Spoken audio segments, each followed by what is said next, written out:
You got enough light? Yes, ma'am. Turn that light over the stove if you want me to. I, Clara Bazar, am in Bill Platt, Louisiana, interviewing Catherine C. Avance. Today is July 13th, 2006. Do you agree to give this information to the university to be put in the library for educational purposes? Yes, I do. Thank you. What was your date of birth? 9/18/31. And your place of birth? Fordoche, Fordoche, Louisiana. And I don't know the zip over there. Where were you raised? Fordoche, Louisiana. And what was your mother's name? My mother's name, this is a name you've never heard. It's an Italian name. It's Cruci. Crucia.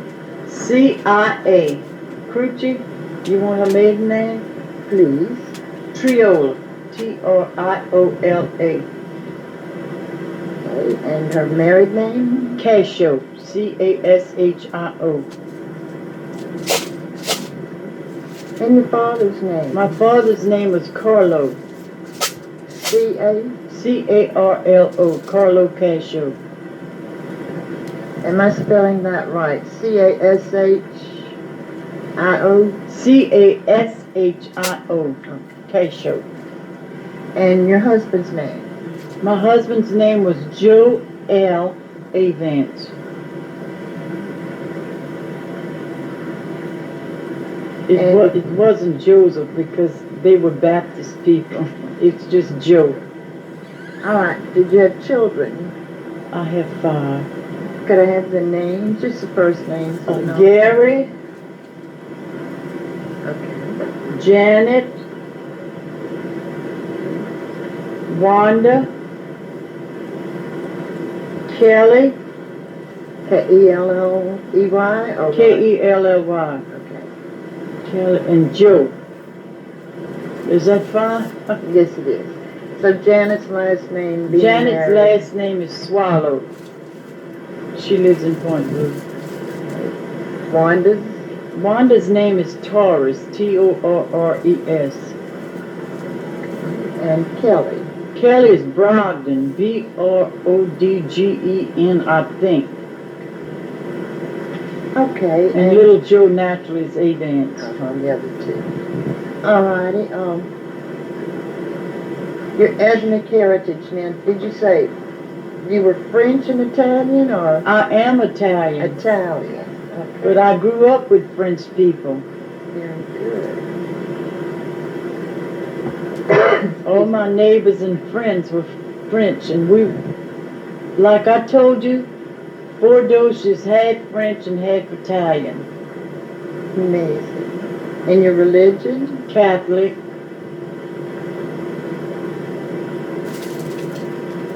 Education? Not much. 6th grade. And your occupation? When I worked at a school cafeteria in Slidell as a cook, the main cook.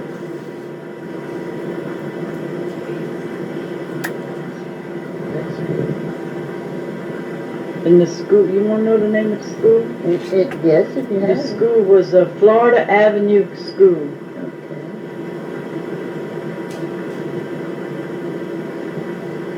In Slidell.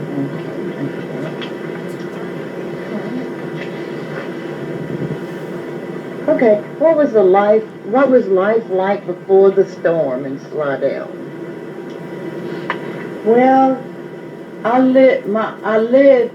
before I lived with my granddaughter, I lived with my daughter. And though she lived with me and my husband in Slidell, and she had 3 children. And when I would come home from work, I'd take care of them, and then she would go to work somewhere. And I took care of her children and my husband because he was sick, very sick. But I'd come in from work and cook and feed the children. and feed him. That's about it. We didn't go anywhere really.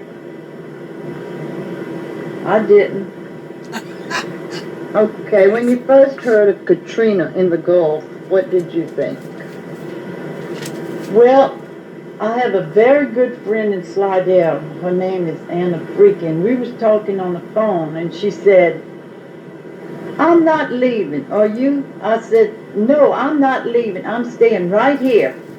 And that lady from the police station, she called my granddaughter and she said, "Get your grandma out of there right now and go to Tony's house." Like I told you, Tony's a lady.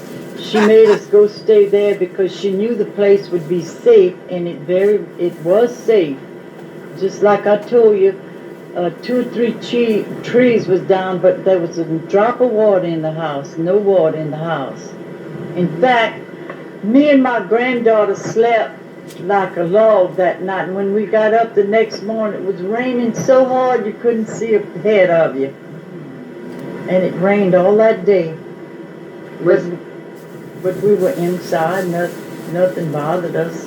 So that was when the storm was going on? It was going on, it was the day after when all the water started coming.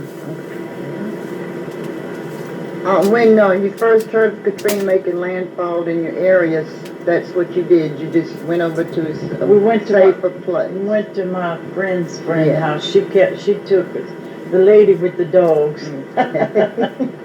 I was grateful she took us in, because my granddaughter's house that I was living with had 6 feet of water in it. If I'd have stayed there, I'd have been floating down the street. Because me and my friend was determined to stay, but she couldn't stay and I didn't need. They took her to Texas, my friend. What was with family that took her to Texas? Oh yeah, she had 3 daughters and a son-in-law. They took her there.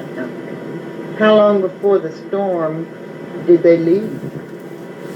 Oh, I think they left just as soon as the warnings came on. All right, how long before the storm made landfall did the city officials start issuing warnings? How much time did you have? Well, where I was at that lady's house, it was kind of isolated. We didn't hear any warnings. But they was telling us on TV how bad it was. And I had my granddaughter was with me, and my granddaughter's husband was with us too. He came too because he couldn't stay in that house. So they made him go too. And she had a big house though, that lady that we stayed with. So she had room for all of us. And how many were you? It was me, Lauren, her little girl. At the time, it was about 5 of us there, till me and Lauren left. We came here. Okay. Well, did the city officials issue a mandatory evacuation, or did you get to hear that? I heard Ray Nagin say that, but